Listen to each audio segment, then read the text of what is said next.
Ujú. Buen día, querido profesor. En este caso voy a hablarle acerca de lo que son los derechos humanos y antecedentes, y también tocaremos un poco de lo que viene a ser de la Agenda 2020-30, ¿no?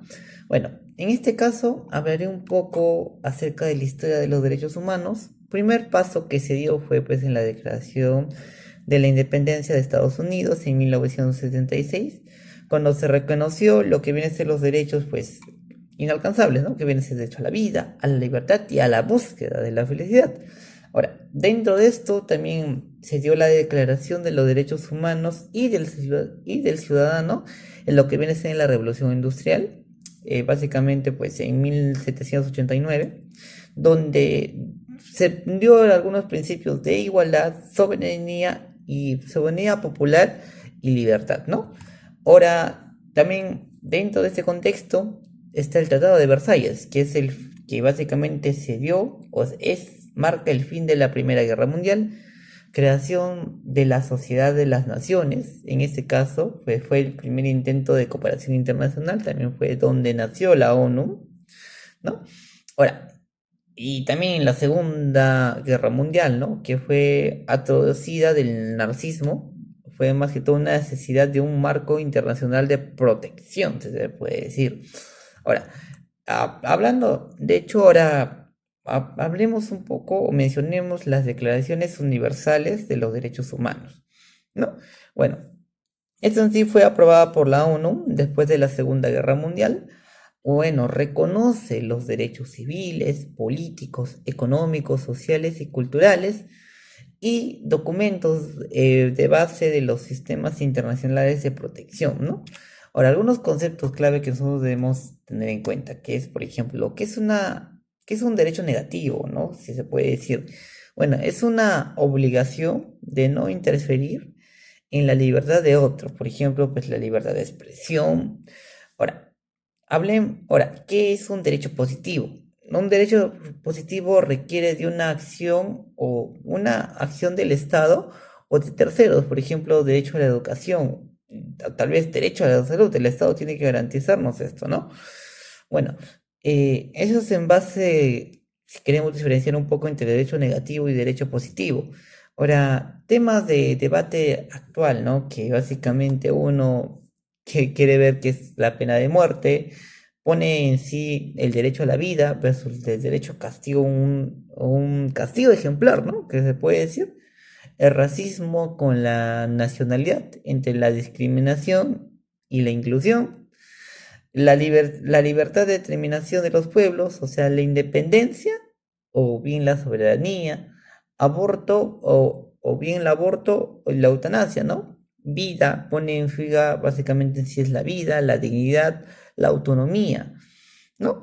Homogeneidad entre la igualdad y no la discriminación, uso de armas de fuego, uso de armas y droga, entre la libertad individual y la seguridad social, ¿no?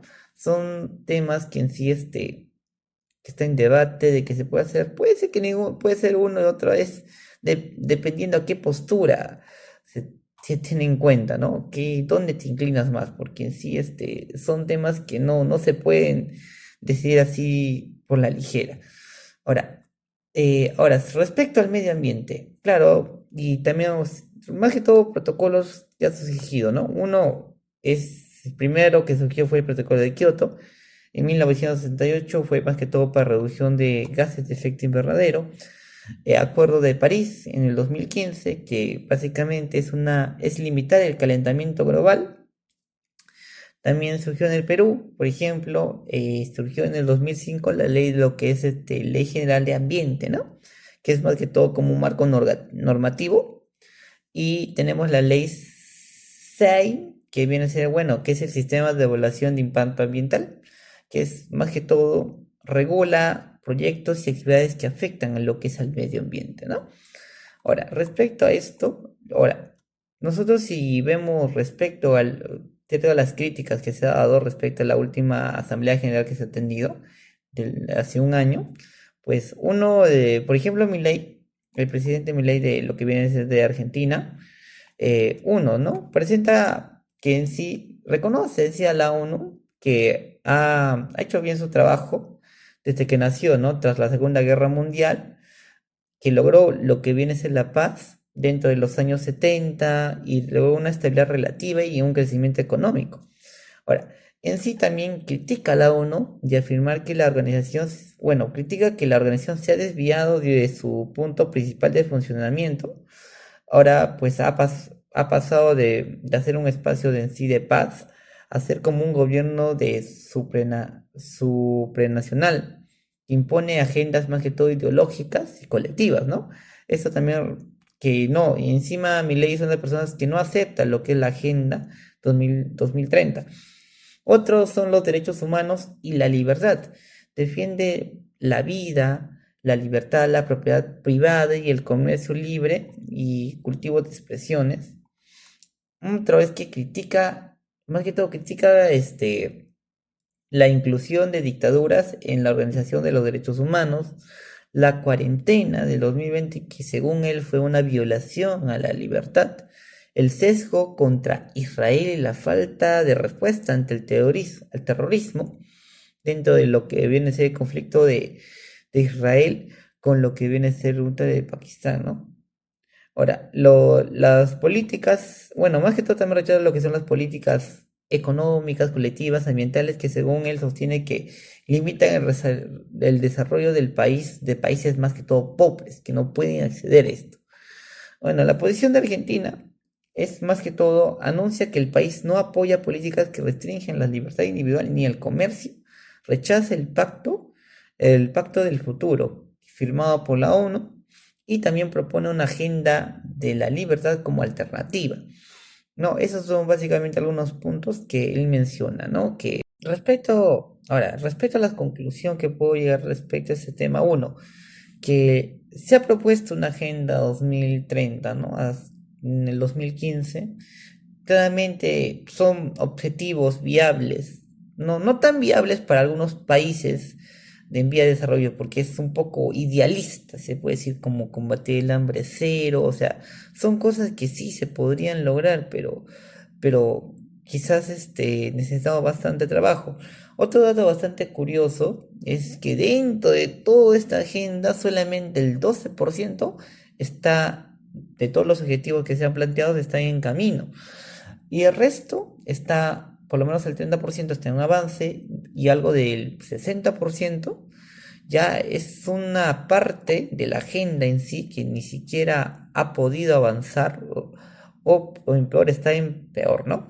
Un claro ejemplo que, bueno, eso se planteó en 2015, así es que donde más se afectó fue creo que en la pandemia, se chocó bastante, ¿no? Con este tema, más que todo con la pobreza, en sí hasta ahorita hay países pobres, hay más que todo personas pobres y aún no se logra bien, ¿no?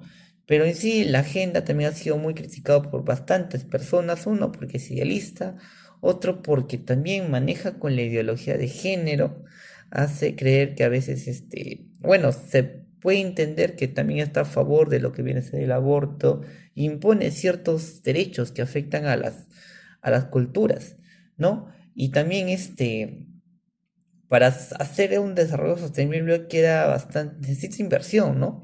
Y esto a veces no es muy viable para algunos países que recién están en desarrollo, en vías de desarrollo.